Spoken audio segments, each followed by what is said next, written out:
आज वापस सेल से स्टार्ट करते हैं। सेल के जितने ऑर्गेनल्स हैं, क्या पार्ट है, कौन सा पार्ट है, नोमेनक्लेचर होगी सेल ऑर्गेनल्स। सेल के ऑर्गेनल्स के क्या क्या नाम है, क्या वैसे फंक्शन क्या क्या हो सकते हैं। सबसे पहले आउटर चीज से मैं स्टार्ट करता हूँ। तो आउटर चीज जो सेल का आउटर है या कवरिंग है, सेल की क्या है, कवरिंग। आउटर जिसे हम हिंदी में बोलते हैं कि आउटर है, आउटर को हम बोलते हैं सेल मेम्ब्रेन। क्या बोलते हैं, सेल मेम्ब्रेन। किसकी बनी होती है, तो फॉस्फेट लिपिड लिपिड फॉस्फेट किसकी बनी है, फॉस्फेट लिपिड लिपिड और फॉस्फेट। इसको हम एक लैंग्वेज में बोलते हैं बाइलिपो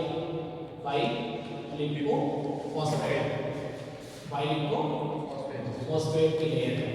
बाई मतलब डबल लेयर है, लिपिड और फॉस्फेट की, ठीक है। दूसरी जो चीज आती है, दूसरी चीज आती है आपका सबसे बड़ा पार्ट जिसका नाम है न्यूक्लियस। जिसको हम क्या नाम देते हैं, न्यूक्लियस।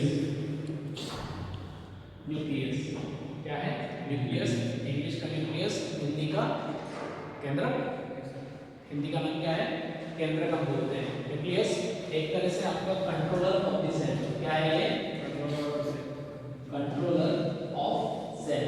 सेल का जो पूरा कंट्रोल करता है उस चीज को हम क्या नाम देंगे, न्यूक्लियस, ठीक है। न्यूक्लियस के अंदर दो स्ट्रक्चर और देखने को मिलती है। पहली चीज है न्यूक्लियोलस। कौन सा है, न्यूक्लियोलस। न्यूक्लियोलस जो कि प्रोटीन सिंथेसिस में हेल्प कर रहा है, आरएनए सिंथेसिस में हेल्प कर रहा है। दूसरी चीज देखने को मिलती है क्रोमेटिन्स। दूसरी चीज कौन सी है, क्रोमेटिन्स। क्रोमेटिन्स जो है जब सेल डिवीजन होगा तब हम इन्हें जिस नाम से जानते हैं वो है क्रोमोसोम, ठीक है। सेल डिवीजन के टाइम पे किस में कन्वर्ट हो जाएगी, क्रोमोसोम में। न्यूक्लियस के पास में ही एक स्ट्रक्चर या उससे अटैच एक स्ट्रक्चर देखने को मिलती है जिसको बोलते हैं एंडोप्लाज्मिक रेटिकुलम। क्या बोलते हैं, एंडोप्लाज्मिक रेटिकुलम। रेटिकुलम का मतलब होता है नेटवर्क। रेटिकुलम का मतलब क्या होता है, नेटवर्क।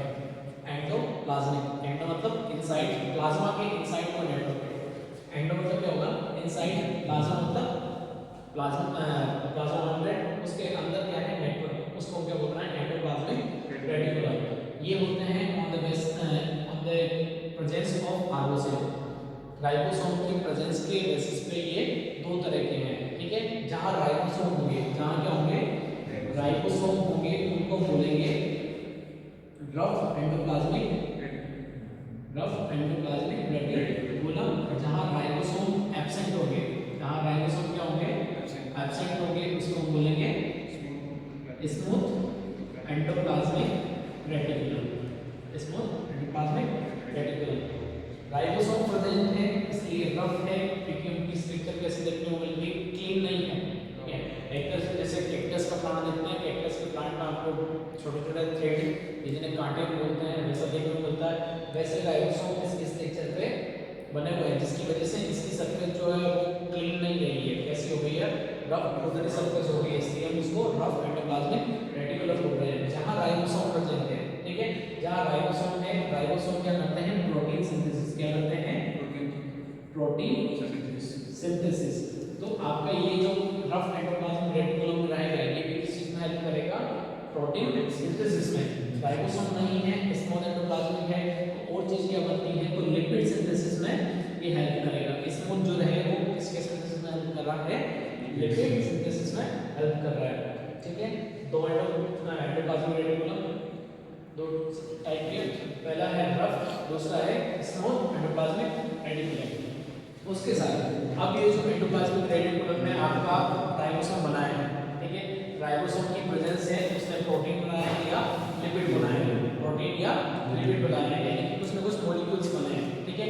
उन मॉलिक्यूल्स को रिसीव करता है गोल्जी एपेटाइटस। उनको कौन रिसीव करता है, गोल्जी एपेटाइटस।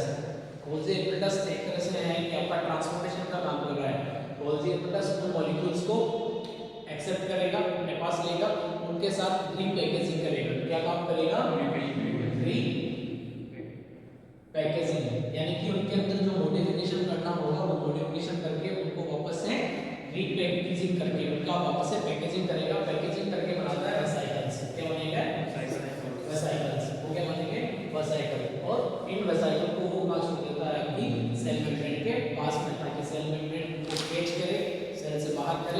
से बाहर जो चीज, सेल के बाहर जो चीज है उसको वापस से अंदर लेके आता है। मॉलिक्यूलर ट्रांसपोर्टेशन जिसे बोल रहे हैं, अंदर का बाहर का अंदर तक। उसके बाद ये तो सेल के अंदर सब्सटेंस बन रहे हैं नहीं बन रहे हैं उनकी बात की है, ठीक है। राइबोसोम जो है सेल में फ्री सरफेस में भी देखने को मिलते हैं। राइबोसोम जो है वो क्या है, फ्री सरफेस में भी देखने को मिलते हैं, जिन्हें फ्री राइबोसोम बोलते हैं। जिन्हें क्या बोलते हैं, फ्री राइबोसोम। अब ये सारा है, बट इस सेल को भी चलने के लिए, इस सेल को भी एक्टिविटी करने के लिए क्या चाहिए, एनर्जी चाहिए। वो एनर्जी प्रोवाइड करवाने का काम करता है आपका नेक्स्ट ऑर्गेनेल्स, जिसको हम बोलते हैं माइटोकॉन्ड्रिया। माइटोकॉन्ड्रिया जिसको दूसरे नाम से जानते हैं power house of the cell. Cell का क्या है, पावर हाउस, क्योंकि ये एडीपी को कन्वर्ट करता है किसमें, एटीपी में। एडीपी को किसमें कन्वर्ट करता है, एटीपी। अब सारी चीजें हो रही है, पावर हाउस भी है, उसके अंदर भी है, ठीक है। बट अगर सेल के अंदर एब्नॉर्मलिटी देखने को मिले तो उसको कंट्रोल करने के लिए कौन है, तो सेल के अंदर अगर कोई ज्यादा एब्नॉर्मलिटी होती है या सेल के अंदर कोई अनवांटेड चीज आती है तो उसको डाइजेस्ट करने के लिए भी कुछ चाहिए। तो उसको डाइजेस्ट करने के लिए एक चीज होती है लाइसोसोम। कौन होते हैं, लाइसोसोम। लाइसोसोम के पास लगभग 40 टाइप्स के क्या होते हैं, डाइजेस्टिव एंजाइम। क्या होते हैं, डाइजेस्टिव एंजाइम्स। जब आपकी सेल एब्नॉर्मली फंक्शन करेगी, जब आपकी सेल क्या करेगी, एब्नॉर्मली फंक्शन करेगी, तो ये लाइसोसोम ब्लास्ट होगा और इसके अंदर के जितने डाइजेस्टिव एंजाइम है वो सारे बाहर आएंगे। उसकी वजह से क्या होगा कि एकदम से सेल के जितने भी ऑर्गन्स हैं वो डाई हो जाएंगे, खत्म हो जाएंगे, डाइजेस्ट हो जाएंगे। उस प्रोसेस को हम नाम देते हैं अपोप्टोसिस। क्या नाम देते हैं, अपोप्टोसिस। और इसी को हम बोलते हैं सेल सुसाइड। इसको हम क्या बोलते हैं, सेल सुसाइड। इसलिए लाइसोसोम का दूसरा नाम क्या है, also known as suicidal bag of cell. Cell का क्या है, सुसाइडल बैग है, ठीक है। और क्या चीज बनी है, तो पूरी सेल के अंदर सेल के जो सारे ऑर्गेनल्स है उन सबकी स्ट्रक्चर को कनेक्ट करने के लिए जो चीज होनी चाहिए उनको नाम देते हैं साइटोस्केलेटन। क्या नाम देता है, साइटोस्केलेटन। तीन चीजें देखने को मिलती है, प्रोटीन की और फिलामेंट्स की बनी हुई, प्रोटीन की और फिलामेंट्स की। पहली चीज है माइक्रो फिलामेंट। पहला क्या है, माइक्रो फिलामेंट।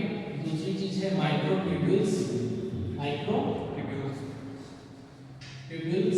तीसरी चीज है इंटरमीडिएटेड फिलामेंट्स। तीसरा कौन सा है, इंटरमीडिएटेड फिलामेंट्स, ठीक है। फिलामेंट्स ये तीनों चीजें क्या करती है, मिलके आपकी जो सेल है उस सेल के स्ट्रक्चर को बनाने में, या उस सेल का जो है स्केलेटन, ताकि वो सेल आपकी एकदम से श्रिंक ना हो जाए या ओवर साइज ना हो जाए, उसको प्रिवेंट करने के लिए ये हेल्प करती है। लगभग सारी चीजें अपन देखिए कि न्यूक्लियस क्या है, न्यूक्लियस के अंदर क्या क्या चीज होती है, किस चीज में हेल्प करते हैं। न्यूक्लियस जो है पहला ऑर्गेनल से अपना न्यूक्लियस जेनेटिक मटेरियल को स्टोर करके रखता है। क्रोमोसोम देखने को मिलते हैं, डीएनए देखने को मिलता है, ठीक है, जीन्स देखने को मिलते हैं। उसके साथ न्यूक्लियोलस आरएनए के जितने भी आपके आरएनए बन रहे हैं उन सारे आरएनएस को फॉर्म करने में या प्रोटीन को फॉर्म करने में हेल्प करता है। क्रोमैटिन जो कि अल्टीमेटली जब सेल डिवीजन होगा उस टाइम पर आपके क्या है, क्रोमोसोम को बनाएगा, ठीक है। वो क्रोमोसोम की आगे जाके क्या करेंगे कि आपका जो डॉटर सेल बनेगा, जो मतलब नेक्स्ट पीढ़ी आने वाली है उस पीढ़ी के अंदर या नेक्स्ट जो जनरेशन आने वाली है उस जनरेशन के अंदर कैरेक्टरिस्टिक्स किसके जाएंगे वो डिपेंड करते हैं, ठीक है। उसके बाद सेकंड नंबर की चीज है मॉलिक्यूल्स का फॉर्मेशन, यानी कि प्रोटीन का फॉर्मेशन और लिपिड का फॉर्मेशन। उसके लिए रेस्पॉन्सिबल है एंडोप्लाज्मिक रेटिकुलम। जिसके पास राइबोसोम प्रेजेंट है वो प्रोटीन का सिंथेसिस करेंगे, जिसके पास राइबोसोम नहीं है वो लिपिड का सिंथेसिस करेगा, ठीक है। मॉलिक्यूल बनने के बाद उन मॉलिक्यूल को सेल मेम्ब्रेन तक पहुंचाने का काम, उन मॉलिक्यूल को सेल मेम्ब्रेन तक पहुंचाने का काम कौन करता है, गोल्जी एपेटाइज, जो कि उन मॉलिक्यूल्स का क्या करता है, मॉडिफिकेशन या फिर रीपैकेजिंग करके उनको बना देता है वेसाइकल्स। क्या बनाता है, वेसाइकल। और ये वेसाइकल्स जो है अपनी गोल्जी एपेटाइज कहां छोड़ देता है, near to the cell membrane.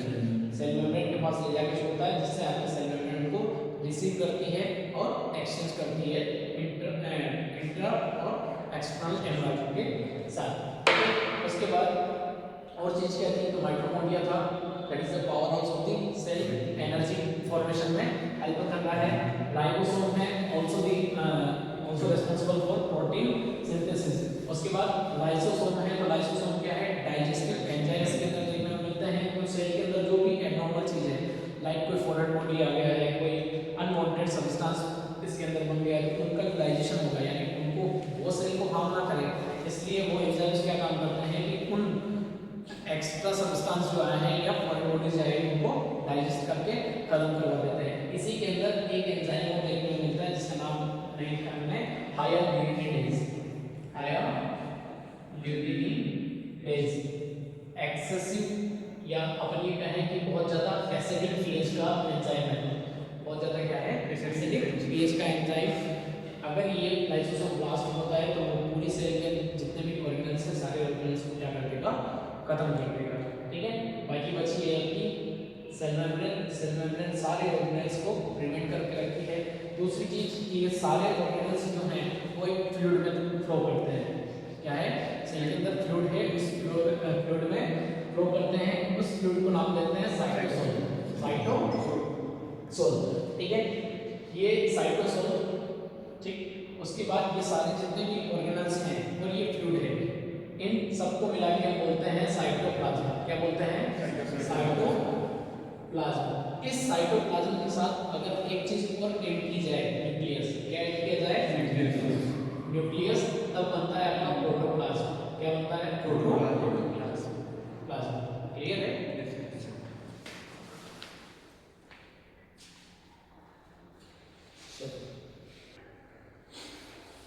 Next है सेल मेम्ब्रेन। सेल की जो आउटर वर्किंग, एक छोटा सा डायग्राम आपको बना के देखते हैं। ये सेल, ठीक है, सेल के अंदर न्यूक्लियस और बचा हुआ रिमेनिंग पार्ट इज साइटोप्लाज्म।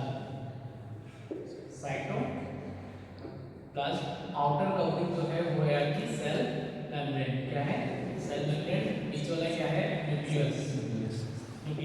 तो हम बात करेंगे सेल मेम्ब्रेन की। अगर बेसिक डेफिनेशन की मैं बात करूं, it is boundary of, it is boundary of cell, it is boundary of cell limit या boundary of cell limit that cytoplasm and external environment. ठीक है, नॉर्मली चीज क्या है कि साइटोप्लाज्म के ऑर्गेनेल्स सेल मेम्ब्रेन से बाहर नहीं जा सकते हैं, बाहर की जो चीज है वो सेल मेम्ब्रेन से अंदर नहीं आ सकती, मतलब डायरेक्टली नहीं आ सकती, उसमें ये कुछ ना कुछ मैकेनिज्म काम करेगा। ठीक है, दूसरी चीज क्या है, नेक्स्ट चीज क्या क्या चीज लिमिट करती है, ये पहली चीज लिमिट करती है एक तो साइटोप्लाज्म को, साइटोप्लाज्म के अंदर जितने भी ऑर्गेनेल्स हैं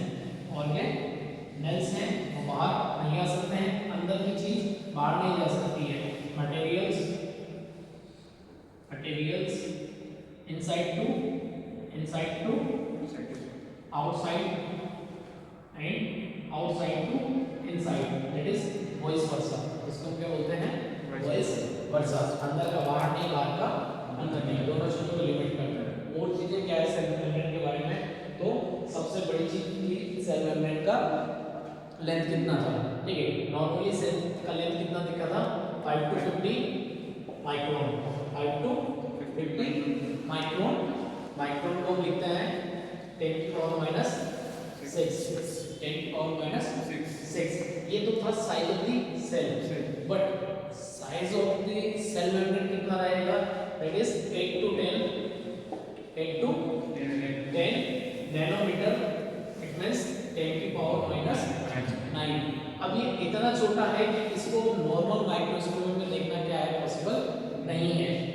तो कहाँ नजर आएगा, seen only in electron microscopy. इसमें लिखेगा माइक्रोस्कोपी, वो भी कौन सा होगा, इलेक्ट्रॉन माइक्रोस्कोपी। जब आप इलेक्ट्रॉन माइक्रोस्कोपी में इसको देखोगे तो आपको ये देखने को मिलेगा ट्राइलेमिनर। ऐसा देखने को मिलेगा, ट्राइलेमिनर, 3 लेयर देखने को मिलेगी। कितनी लेयर देखने को मिलेगी,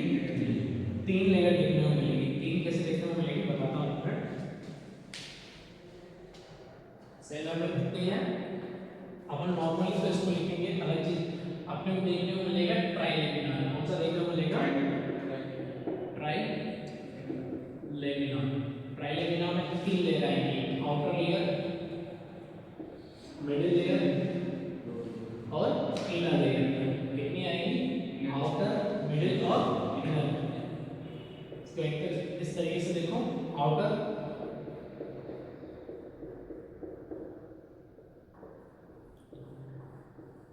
इनर, ये वाली इनर, और बीच वाली क्या बनी है आपकी, ये इतना सा पार्ट आउटर का, ये पूरा पार्ट मिडिल का, और ये वापस से पार्ट किसका आ गया है, इनर का।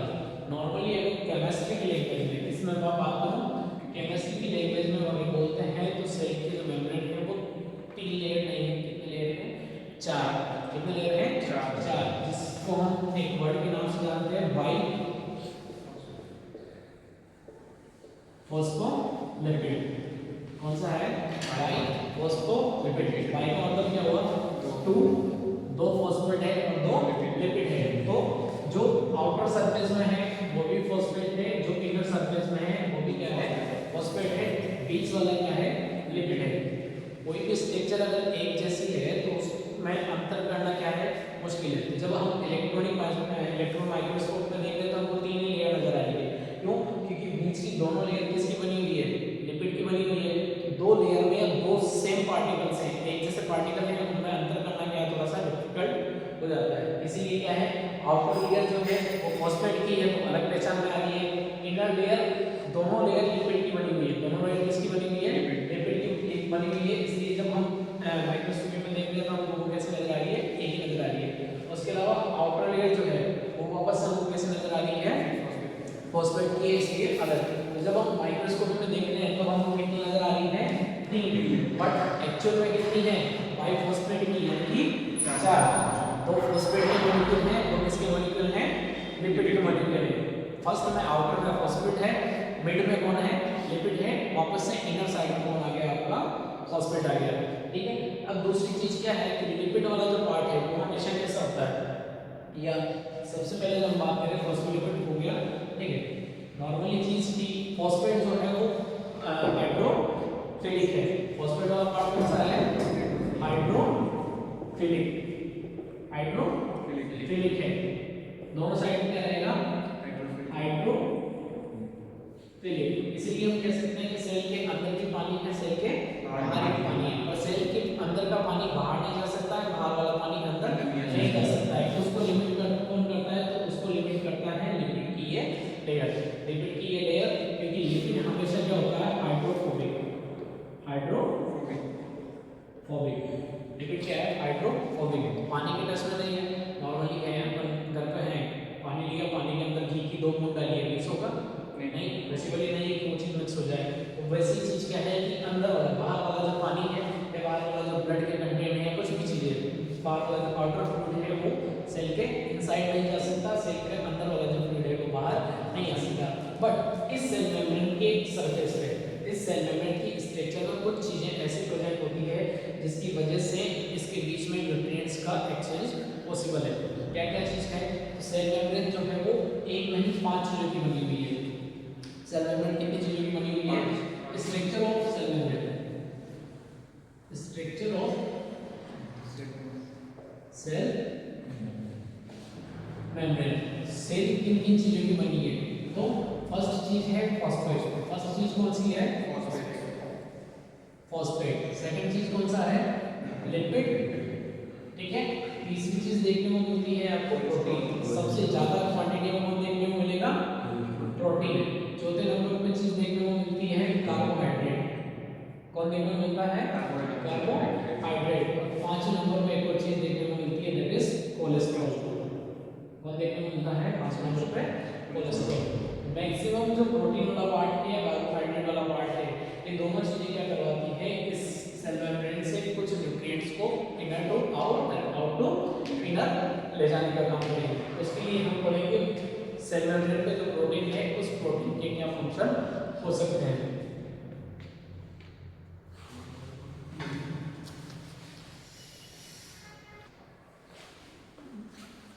फर्स्ट तक फॉस्फेट हमने देखा था, लिपिड हमने देखा है, अब हम देख रहे हैं प्रोटीन।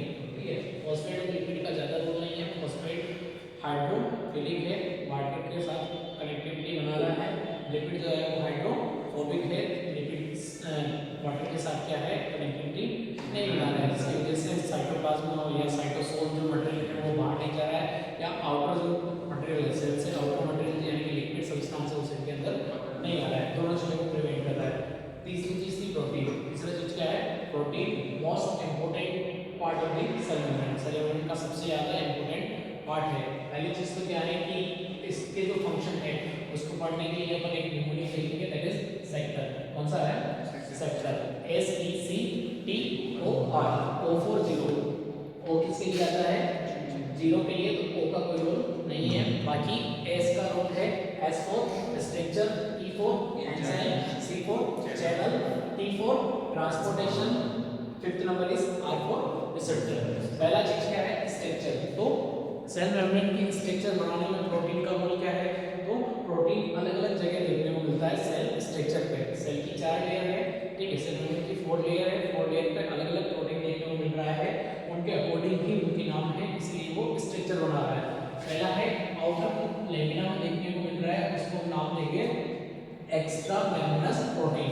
क्या नाम देंगे, extra membranes protein, extra membranes protein. ऐसा प्रोटीन जो पूरी मेम्ब्रेन में है, ठीक है, पूरी मेम्ब्रेन में है, उसको हम नाम देंगे trans membranes protein, trans membranes protein. और ऐसा प्रोटीन जो इनर साइड में है, कहां पे है, इनर साइड में, उसको बोलेंगे इंट्रा मेम्ब्रेनस प्रोटीन। ज्यादा डिफिकल्ट नहीं है, बस नाम याद रखिए। आउटर में है तो क्या बोलेंगे, एक्स्ट्रा। आउटर मतलब सेल से बाहर है, एक्स्ट्रा कितना है, ठीक है, तो एक्स्ट्रा मेम्ब्रेनस प्रोटीन हो गया। ट्रांस दोनों के बीच में है, इसलिए क्या बोल रहे हैं अपन, ट्रांस। नॉर्मली बोलते हैं ना ट्रांसजेंडर के लिए काम में आता है, ना मेरे ना फीमेल, दोनों का नहीं है। तो बीच वाली चीज जो क्या है, ट्रांस मेम्ब्रेनस प्रोटीन। थर्ड वाला जो इंटरनल जो इनर पार्ट के पास में है, वो कौन सा हो गया, इंट्रा मेम्ब्रेनस प्रोटीन।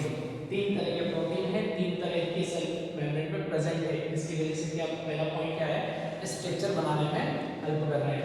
दूसरा है एंजाइमिक फंक्शन। दूसरा क्या है, एंजाइमिक फंक्शन।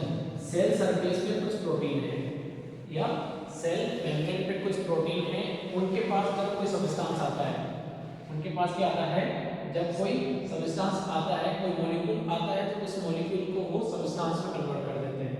मॉलिक्यूल को किसमें कन्वर्ट करते हैं, सब्सटेंस में।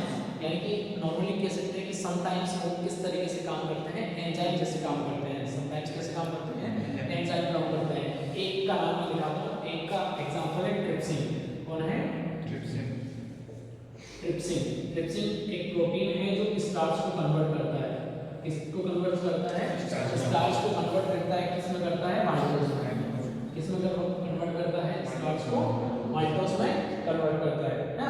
तो नॉर्मल चीज क्या है, जितने भी प्रोटीन है वो कभी कभार एंजाइम के जैसे बिहेव करते हैं।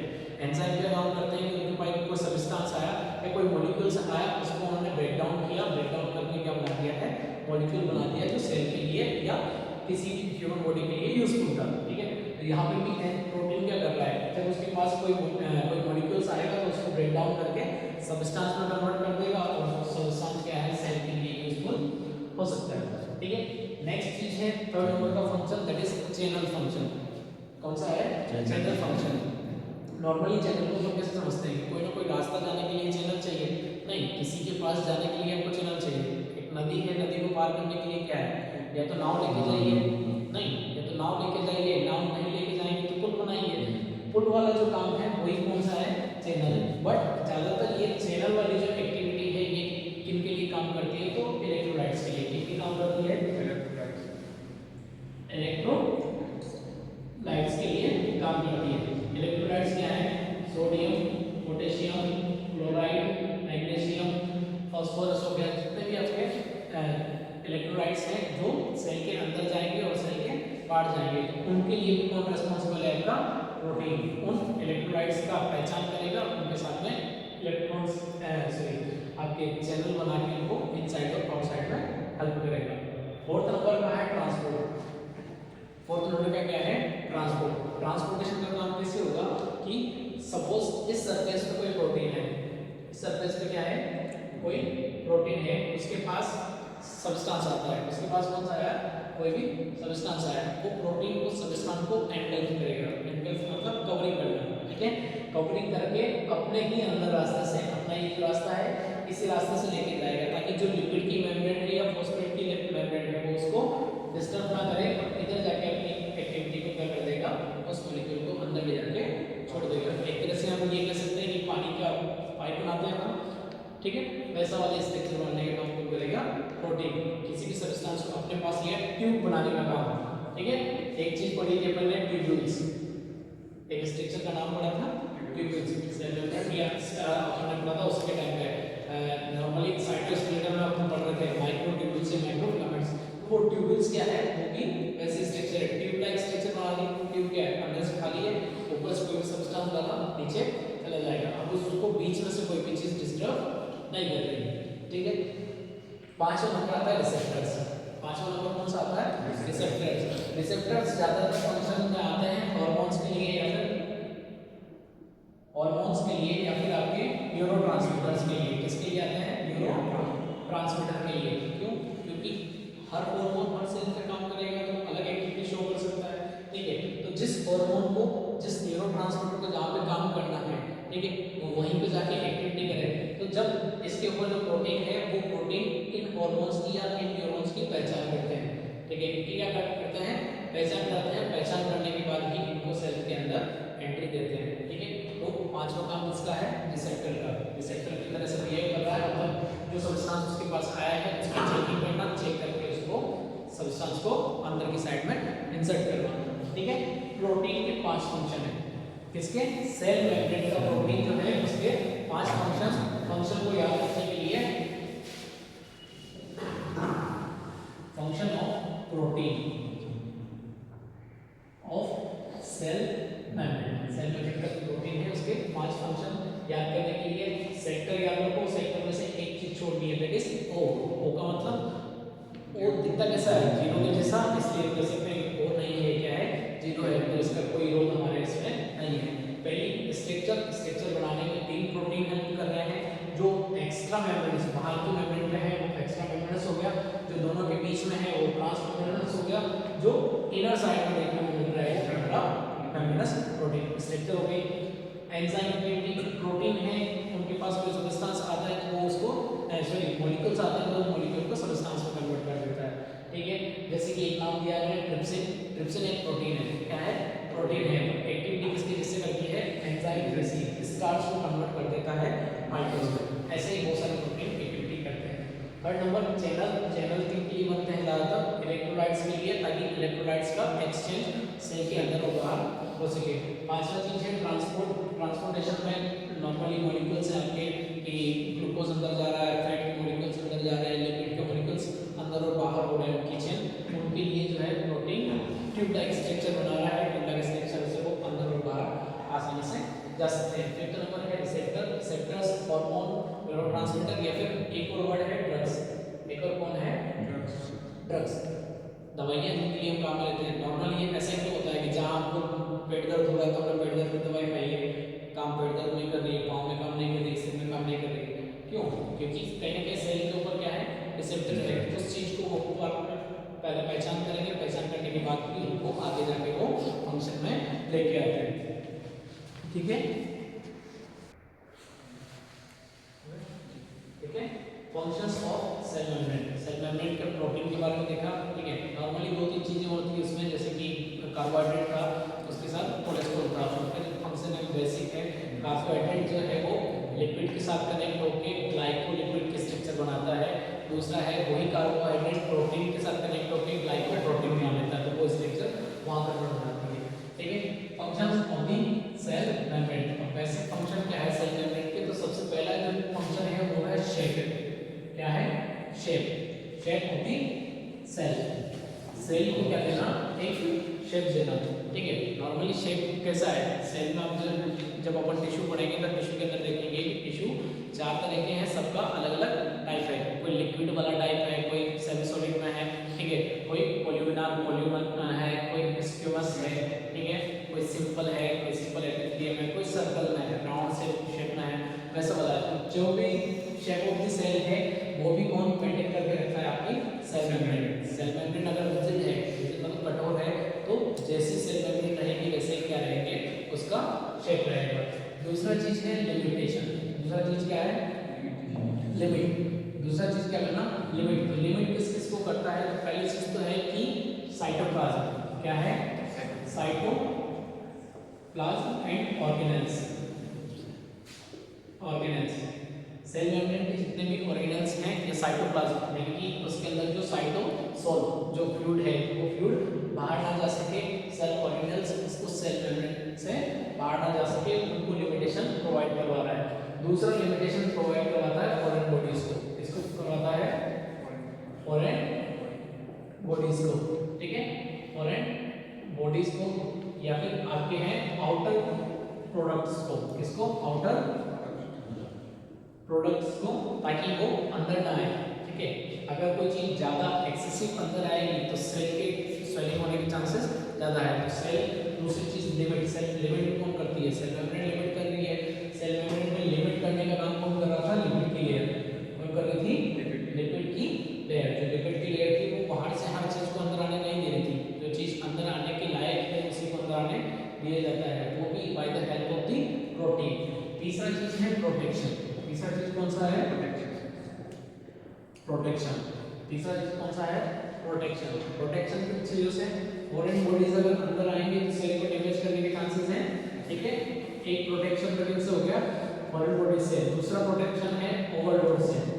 ओवरलोड, ओवरलोड यानी सेल के बाहर का जो पानी है वो अंदर आ सकता है, तो ओवरलोड हो सकता है। सेल की साइज क्या हो सकती है, ज्यादा बड़ी, जिसकी वजह से सेल मेम्ब्रेन इंटीग्रेट होकर टूट सकता है, ठीक है। और किस चीज से प्रोटेक्शन करती है, तो सेल के ऑर्गेनेल्स को बाहर जाने से प्रिवेंट कर रही है, ठीक है। सेल ऑर्गेनेल्स बाहर अगर जाएंगे तो कहीं कहीं सेल का नुकसान होगा, उस चीज से प्रिवेंट कर रही है। तीसरी चीज देखने को मिलती है आपको, दैट इज ट्रांसपोर्टेशन। कौन सा है, ट्रांसपोर्टेशन, ठीक है। ट्रांसपोर्टेशन बात करें तो ट्रांसपोर्टेशन होता है दो तरह का। कितने तरह का होता है, दो तरह का। एक होता है पैसिव ट्रांसपोर्टेशन, पैसिव ट्रांसपोर्टेशन। दूसरा है एक्टिव ट्रांसपोर्टेशन। दूसरा कौन सा है, एक्टिव ट्रांसपोर्टेशन। एक्टिव और पैसिव में बेसिक डिफरेंस है कि एक्टिव में यानी कि कुछ ना कुछ एक्टिविटी होगी सेल के अंदर, तभी जाके वहां पे ट्रांसपोर्टेशन होगा। उसको हम बोलते हैं बाय यूज ऑफ एटीपी। ऐसा ट्रांसपोर्टेशन जो एटीपी यूज कर रहा है, यानी कि एनर्जी यूज कर रहा है, उसको क्या बोलते हैं, एक्टिव ट्रांसपोर्टेशन। एक्टिव ट्रांसपोर्टेशन कौन सा है, तो एक नाम है फैगोसाइटोसिस। कौन सा नाम है, फैगोसाइटोसिस। दूसरा है एक्सोसाइटोसिस, एक्सोसाइटोसिस। तीसरा है एंडोसाइटोसिस।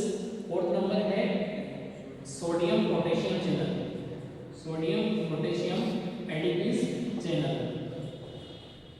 ठीक है। फोर्थ नंबर में कौन सा था, third number sodium potassium ATPase channel. Third नहीं है, फोर्थ ही है। थर्ड एंडो था, फोर्थ नंबर आपका सोडियम पोटेशियम एडिपिस चैनल हो गया, ठीक है। पैसिव ट्रांसपोर्टेशन ऐसा जिसमें एटीपी की जरूरत नहीं पड़े, एटीपी का खर्चा आपको ना लगे, यानी कि सेल को किसी भी तरह की कोई एनर्जी लॉस करने की जरूरत ना पड़े। दो तीन चीजें आती हैं। पहली चीज है डिफ्यूजन। पहला चीज कौन सा है, डिफ्यूजन। डिफ्यूजन क्या कहते हैं, डिफ्यूजन मतलब higher concentration to lower concentration. Cell के बाहर ऑक्सीजन ज्यादा थी इसलिए अंदर आ गई है, सेल के अंदर कार्बन डाइऑक्साइड ज्यादा थी इसलिए वो ऑटोमेटिकली बाहर चली गई है। जहाँ जो चीज ज्यादा होगी वो ज्यादा से कम की तरफ आने की प्रोसेस डिफ्यूजन है। दूसरा है ऑस्मोसिस। दूसरा कौन सा है, ऑस्मोसिस, यानी कि सेल के अंदर जो फ्लूइड है वो थोड़ा सा प्रेशर लगा के उन चीजों को बाहर फेंक देगा, ठीक है, वो ऑस्मोसिस। थर्ड नंबर की चीज आती है फैसिलिटेटेड डिफ्यूजन। कौन सा आता है, फैसिलिटेटेड डिफ्यूजन, ठीक है। तीन चीजें ये अलग है, चार उसमें है, तीन इसमें है। फिफ्थ नंबर पे जो फंक्शन आता है वो फिफ्थ नंबर का जो है प्रोटीन। सेल के ऊपर जो प्रोटीन है वो प्रोटीन क्या कर रहा है, तो प्रोटीन के बारे में हमने पढ़ाया था सेक्टर। लगभग ये 5 फंक्शन है जो सेल में हेल्प करता है। छठे नंबर का एक फंक्शन और है कि सेल की सरफेस पे हमको कुछ प्रोजेक्शन देखने को मिलते हैं। सेल की सरफेस पे क्या देखने को मिलते हैं? Cell surface projections. क्या देखने को मिलेंगे? प्रोजेक्शंस। लाइक एक है फ्लैजिला, फ्लैजिला, दूसरा है सिलिया, तीसरा है विलाइस। तीसरा कौन सा है? विलाई। फ्लैजिला जो है वो मूवमेंट में हेल्प करता है। किसमें हेल्प करता है? मूवमेंट में। सीलिया जो है वो मूवमेंट में भी हेल्प करते हैं, बट ज्यादातर काम जो है उनका सिक्रीशन करना है। ज्यादातर काम क्या है? सिक्रीशन करना है। सिक्रीशन करते हैं, कुछ ना कुछ चीजें बाहर छोड़ते हैं। चौथे नंबर की चीज है विलाई। विलाई का फंक्शन होता है एब्जॉर्प्शन। विलाई का फंक्शन क्या होता है? एब्जॉर्प्शन। ठीक है, ये 5 चीजें।